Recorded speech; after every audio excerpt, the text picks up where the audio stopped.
would like to begin by introducing or reintroducing you to our sweet granddaughter, my original grandchild. She and her brother loved to be called my original grandchildren, because then there were others who came later, and it's just like, but we're the original ones. But my original granddaughter, Stephanie, and Irene Ditmore, stand up, please. Hello. So she came in Friday night at 10 o'clock, and of course she was hungry. So we picked her up in Philadelphia, and we took her to Charlie Was a Sinner. Isn't that a place to take your grandchildren? It's a fabulous vegan restaurant is what it is. And so we had a very nice time then, and then we got to bed very late. And then Saturday, we had only one full day because she's leaving right after celebration today. It's a quick trip from Boca. She was getting too warm down there. She came up here to cool off. And so yesterday we just had a long, fabulous day. We had breakfast, and then we went to Jaeger's tree farm and took the hayride and cut down a tree and brought it home and decorating it. And she's great. If you ever need a decorator, call on Stephanie. And it was really fun to do that. We didn't quite get it done because they were being really thorough with everything. So we'll finish it and send a picture, but it's beautiful. Then we went to Longwood Gardens, where she had never been, had dinner at 1906, and then they looked through the beautiful Christmas trees. She took pictures, sent them everywhere. It was a wonderful, wonderful day. And then this morning at breakfast, I said, it just doesn't seem right for you to be leaving so soon. And she said, can I tell them this?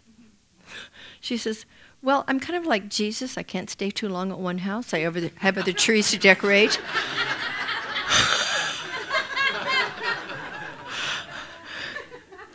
There you have it. Well, this month's theme has been happiness and fulfillment. Who doesn't want more of that? And today's talk is about the joy of purposeful living. And just as I was sharing with the kids today, we have wonderful things in our lives, and we want to make sure that we enjoy the things in our lives, and that we, our possessions are delightful, and yet they don't possess us.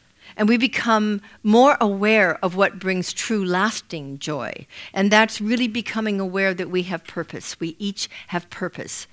The main purpose is to live while we're here. As Ernest Holmes said, we're not here to have statues erected to us. We're here to live, and while we're here to live and to give what we can to others. It's pretty simple, This teaching is pretty basic and pretty simple.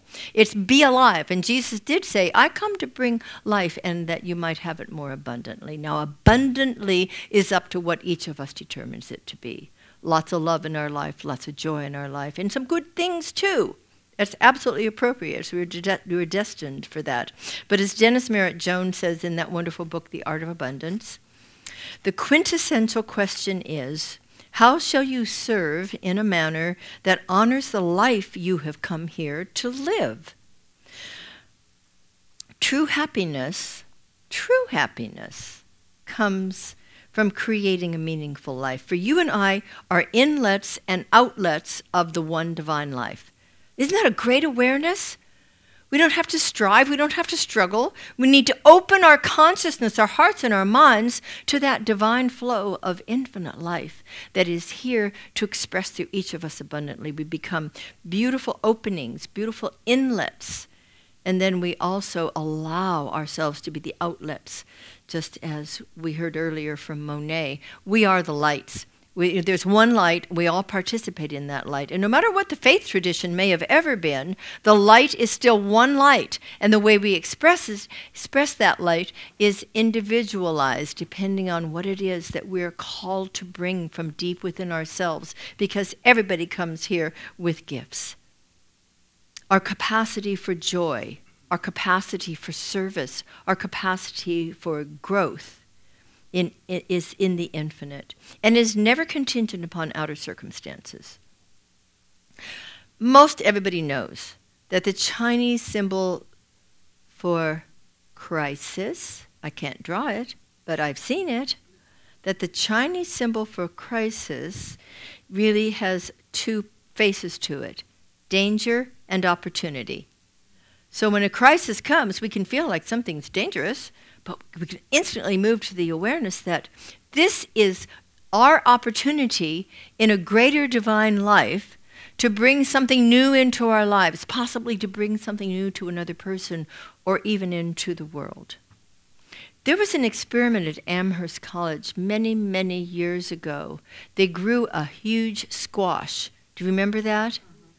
And until it became about head size. And then they put a band of steel around it and a harness attached to it, so they could, from time to time, test the lifting power of it as it grew. So they thought it might lift 500 pounds. Well, it did in 1 month. However, in the second month, it could lift 1,500 pounds. And after that, 2,000. So they strengthened the band. And it ultimately reached the ability to lift 5,000 pounds. And then it broke the bands. And inside the squash, they found some amazing things. There was a mass of fibers that had been developed in the attempt to fight away the obstacles that were hindering its growth. That's just a squash. 80,000 feet of roots had grown, going out in all directions to find help and strength for the fibers that needed substance. The intelligence that dwells in every form of life, do you think it might show up in us too? If we are smart enough to recognize it? So this experiment proved that due to the very nature of life, this crisis of this steel band being imposed upon it was the opportunity for new growth. Have you noticed that sometimes we, or perhaps we permit others in our lives to put such constriction around us? We start believing false beliefs, like I'm not enough, I can't do that by myself, I'm only a this, I'm only a that, I'm too this, I'm not enough of that. There's a whole litany that human beings unintelligently create. But the same law of this infinite intelligence works one way or the other.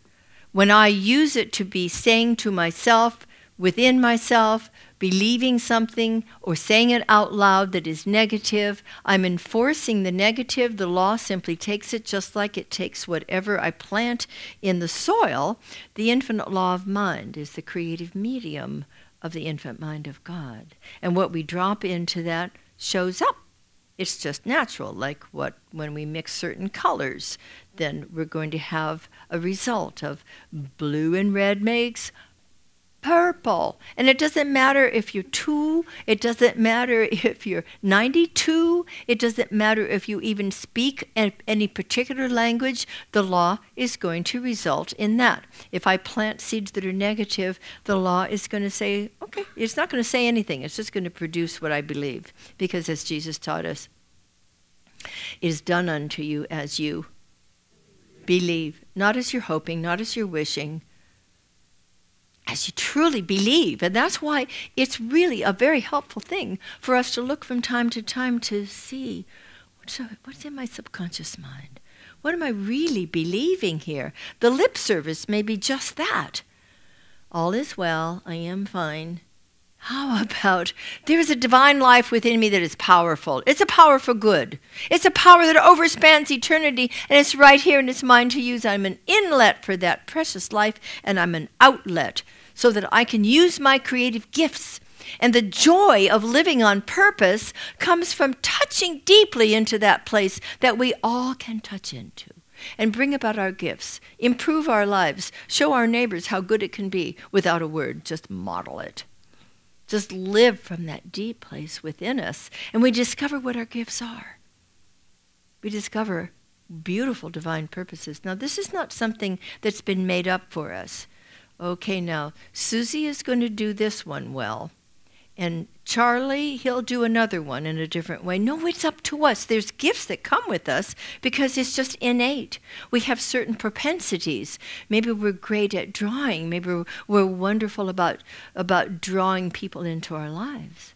Maybe we're artists in one way or another. We may be musicians, but we also may be able to bring the music of the spheres into being simply by walking into a room and bringing harmony there. We all have these precious gifts, not just one. We have many, and the greatest joy of life is living them on purpose. So we can't get too involved in what's going on out here. We need to be aware of it. We found out there's a need. We have a giving tree. There's always an answer to make something better than it was, and we're grateful for that. Teilhard de Chardin. You love Teilhard de Chardin. A beautiful, mystical Catholic priest. He said, no matter what reactions we may have to current events, we ought first to reaffirm a robust faith in the destiny of humankind. We cannot afford to go, oh my gosh, everything's going down the road. We need a robust faith, not only in God, but in the possibility of all the people in the world to step up, to wake up, to let their light shine a little more brightly. Whether they've been lighting menorahs or whether they've got Christmas lights all over the house. We need to awaken to that divine presence and that infinite power that's ours to use. So when we stop seeking all the pleasure and satisfaction out there, when we stop feeling constricted by our false beliefs, like the band around the squash, then we become our true selves. True selves. We shine our true colors. Ernest Holmes said, as the inner light dawns, it delivers the outer life from bondage. This is in alignment with the teaching that everything is from within out. It all begins within and moves out. What do you suppose is in the acorn? A whole oak tree. And so we don't have to take any branches from oak trees and stick them on the acorn to encourage it to be what it already is. It simply unfolds. It simply opens under the right circumstances. All we need to do is plant our healthy seeds that the law can bring into mind for us in fertile soil. That means the faith that we have. It means the nurturing, bringing love, keeping out the weeds of negative thoughts in order to be and to become that which in truth we already are, individualized expressions of that one divine light. We want to live authentically from that deepest satisfaction. I want to share something with you from John O'Donoghue's Anam Cara, a book of Celtic wisdom. When you consider it, the world of your action and activity is a very precious world. What you do should be worthy of you. It should be worthy of your attention and your dignity, and conform to your respect for yourself. If you can love what you do, then you will do it beautifully. You might not love your work at the beginning, yet the deeper side of your soul can help you bring the light of love to what you do. Then, regardless of what you do, you will do it in a creative and transforming way. Transforming. Be ye renewed by the transforming of your minds. There's a story about a Zen monk in Japan, a fable. The emperor had an absolutely magnificently designed vase that was ancient and intricately beautiful. And one day someone let it fall and it broke in lots of pieces. And so the emperor called in he should have called Anne. Anne could have made that better. So he brought in all the best potters in the land to reassemble the vase. One after another failed and lost their heads. They were a little excessive in their discipline and punishment in those days. It's a fable. Remember, it's just a fable. But there's some truth in it. Everyone who came failed and paid for it in the same way. And went on for weeks until there was only one artist left. And it was an old Zen monk who lived in a cave in the mountain, and he had a young apprentice. So the monk came, and he collected all the fragments himself, and he brought them back to his work shed. For weeks he worked, and finally the vase was there again.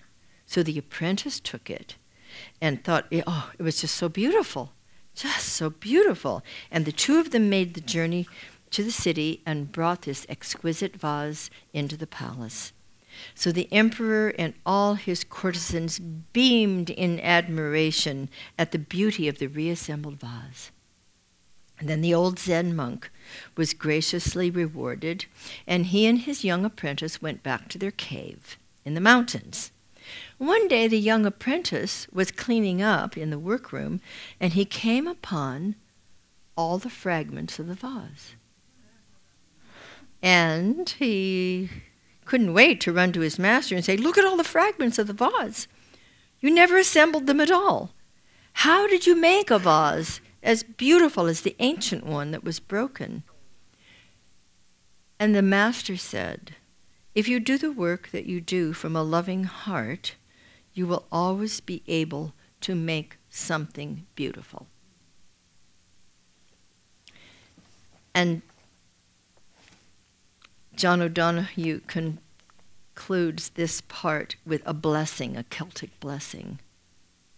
May the light of your soul guide you. May the light of your soul bless the work you do with the secret love and warmth of your heart.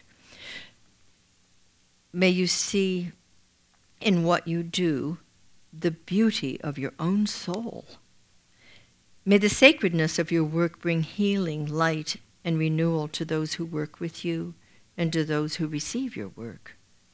May your work never weary you. May it release within you the well springs of refreshment, inspiration, and excitement. May you be present in what you do. May you never become lost in the bland absences. May the day never burden. May dawn find you awake and alert, approaching your new day with dreams, possibility, and promises. May evening find you gracious and fulfilled. May you go into the night blessed, sheltered, and protected. May your soul calm, console, and renew you. It is not possible to serve others without delighting yourself and experiencing true, deep satisfaction. The deepest satisfaction comes from becoming a greater opening for Spirit to shine through you. An inlet of divine love and infinite wisdom, and an outlet of that divine love. Let's stop trying to put all the pieces together. Let's open up to this magnificent, beautiful power within us and allow ourselves to be co-creators with this wonderful life.